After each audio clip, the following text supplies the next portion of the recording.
Bismillahirrahmanirrahim. Assalamualaikum warahmatullahi wabarakatuh. InsyaAllah hari ini kumpulan kami akan menerangkan berkaitan ketaksiran pendidikan iaitu pembinaan JSU.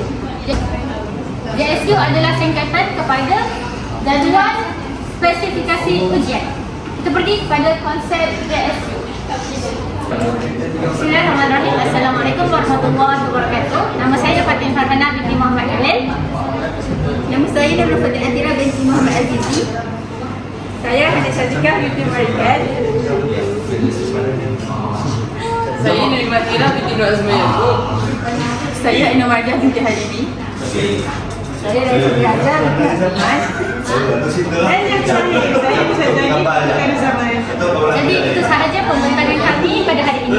Sekian. Terima kasih. Baiklah, kita pergi kepada konsep JSU. Apakah yang dimaksudkan dengan konsep JSU adalah satu dokumen penting yang digunakan dalam penyediaan ujian bagi memastikan keselarasan dengan objektif pembelajaran dan dokumen standard kurikulum dan pentaksiran JSKP. Penggunaan JSU di sekolah digunakan dalam ujian pentaksiran sesi pembelajaran, dalam ujian akhir pembelajaran dan berkaitan dengan seterusnya. Apakah tujuan JSU dirangka dan dibuat di sekolah adalah panduan kepada guru dalam membina soalan ujian secara sistematik, adil dan menyeluruh dalam pembelajaran. Dan ia terdapat guru haruslah mencari topik yang bersesuaian dengan jenis ujian. Yang kedua, kepada elemen yang hadir dalam JSU. Yang pertama adalah hasil pembelajaran ini dinilai bentuk soalan objektif ataupun subjektif, tahap kesukaran soalan dan penentuan markah untuk setiap bahagian. Jadi dalam setiap soalan itu terdapat banyak jenis soalan seperti objektif ke subjektif, sifat kosong, bulat dan warna dan sebagainya. Baiklah, kita pergi kepada peranan JSU pula. Yang pertama adalah memastikan keterwakilan topik yang adil supaya setiap kandungan silibus diuji secara menyeluruh dan seimbang sejajar dengan objektif JSU. Dan untuk kita membina JSU ni, kita perlu merujuk kepada JSKP. Teruskan kepada langkah pembinaan JSU. Terdapat 4 langkah pembinaan JSU. Yang pertama adalah mengenal pasti objektif pembelajaran. Sebelum kita nak membina JSU, kita kena kenal pasti objektif pembelajaran yang kita ingin capai berdasarkan Kesempatan Pelajaran dalam Pendidikan Islam, iaitu DSKP. Yang kedua, penentuan pemberatan. Penentuan pemberatan ini berdasarkan kepada kepentingan isi kandungan dan jumlah peruntukan masa yang diberikan untuk mengajar suatu topik.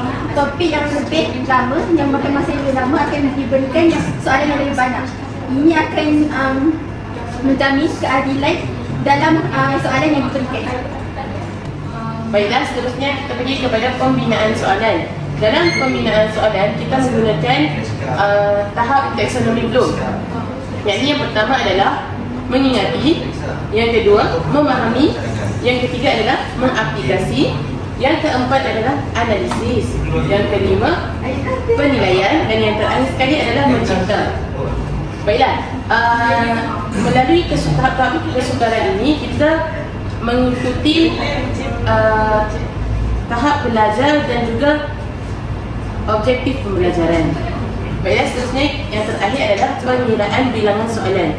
Untuk pengiraan soalan, kami menggunakan contoh yang telah diubah sesuai daripada sekolah SMK Pandan Indah, Ampang. Baiklah, yang pertama kita pergi tengok kepada konteks. Konteks ini kami mengambil daripada standard pembelajaran iaitu DSKP. Dan ini adalah tahap-tahap penguasaan yang diambil daripada taksonomi Bloom. Dan setiap tahap-tahap tersebut hendaklah mempunyai kesamarataan dalam soalan tersebut. Dan setiap soalan tersebut haruslah mempunyai kesamarataan dalam soalan, iaitu daripada TP1, TP2, TP3 dan TP4, TP5 dan TP6. Kita akan lihat contoh untuk soalan yang kebiasaannya dilaksanakan di sekolah sebagai peperiksaan. Yang pertama adalah kita tengok soalan aneka pilihan. iaitu ABCD. Seterusnya adalah soalan struktur dan kemudian adalah soalan isi. Seterusnya kita beralih kepada contoh soalan dan justifikasinya. Okay, baiklah. Contoh soalan pertama kita lihat. Soalan ini merupakan soalan daripada C1 mengikut taksonomi Bloom. Ia hanya untuk menguji kefahaman pelajar dengan mengingat. Bentuk soalan kedua ialah soalan objektif, adakah pilihan alif, bata, sub. Dan ia adalah merupakan kemahiran berfikir arah tuntas. Okey, bagi contoh soalan yang kedua, ia merupakan C1 juga kerana ia hanyalah untuk mengingat sahaja dan jenis soalan dia ialah soalan objektif respon tetap, iaitu isi tempat kosong format salah betul. Kalau kita tengok dekat soalan tu hanya tulis sama ada itu betul atau salah, dan sama juga ia merupakan kemahiran berfikir arah serendah. Dan soalan ketiga ni merupakan soalan C2 dalam taksonomi Bloom, iaitu memerlukan pelajar untuk memahami perbezaan antara dua perkara. Kalau tengok di soalan, perbezaan merupakan keyword penting dalam menentukan ia merupakan C2. Jenis soalan tu adalah soalan subjektif struktur. Ia arah sederhana. Dan kita pergi pada contoh soalan yang seterusnya. Kita lihat pada soalannya. Kedudukan imam jika solat berjemaah 2 orang dan diberi 4 aneka pilihan jawapan. Ia merupakan C yang kedua. Sebabnya pelajar perlu memahami tentang konten kandungan topik, iaitu kedudukan imam dan makmum dalam solat. Dan soalan objektif aneka pilihan adalah contohnya dan dia merupakan arah sederhana. Kita pergi kepada contoh yang seterusnya. Kita lihat soalannya, jelaskan aplikasi. Jadi keyword dekat soalan ni adalah aplikasi praktikal bagi kedua-dua jenis makmum dalam solat berjemaah. Arah soalan ni adalah hebat, iaitu kemahiran berfikir arah tinggi dan merupakan C3 dalam taksonomi Bloom kerana memerlukan pelajar untuk mengaplikasikan kandungan pembelajaran. Contoh yang seterusnya. Contoh soalan, huraikan kaitan antara solat berjemaah dengan usaha pembentukan masyarakat Islam yang bersatu padu.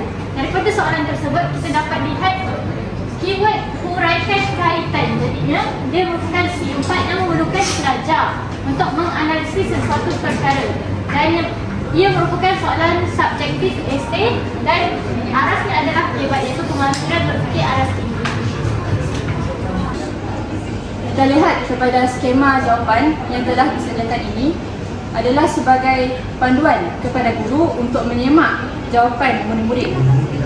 Sebagai contohnya, untuk A adalah soalan objektif, iaitu soalan aneka pilihan yang merangkumi tahap penguasaan yang berbeza. Yang ini kita tengok untuk soalan objektif adalah tahap penguasaan 1 mengikut taksonomi Bloom, iaitu mengingat. Jadi sekiranya pelajar dapat menjawab soalan untuk objektif ini, maka mereka telah melepasi tahap penguasaan 1. Seterusnya kita lihat kepada soalan struktur. Soalan struktur ni kebiasaannya adalah mengikut tahap penguasaan 2, iaitu pemahaman. Jadi sekiranya pelajar dapat menjawab soalan yang disediakan ini, maka mereka telah melepasi tahap penguasaan 2. Secara keseluruhannya, skema jawapan ini mengandungi tahap 1 sehingga tahap penguasaan 4. Tahap penguasaan yang pertama adalah mengingat, tahap penguasaan kedua adalah memahami, tahap penguasaan ketiga adalah mengaplikasi, dan tahap penguasaan 4 adalah menganalisis. Jadi berdasarkan skema jawapan ini, ianya sebenarnya membantu dalam menentukan tahap penguasaan seseorang murid tersebut dan dijadikan sebagai panduan bagi guru.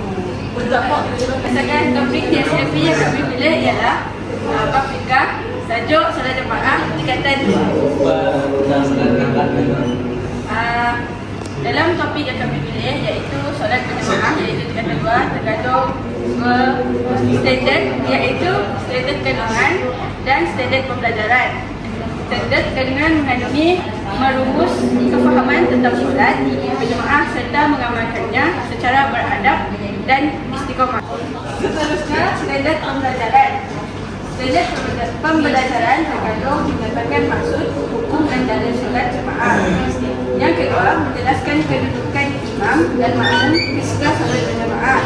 Dan yang ketiga, menjelaskan perbezaan antara makmum mu'afik dan makmum masbuk. Kesemua soalan dibina daripada DSMP dan tergolong standard kandungan dan standard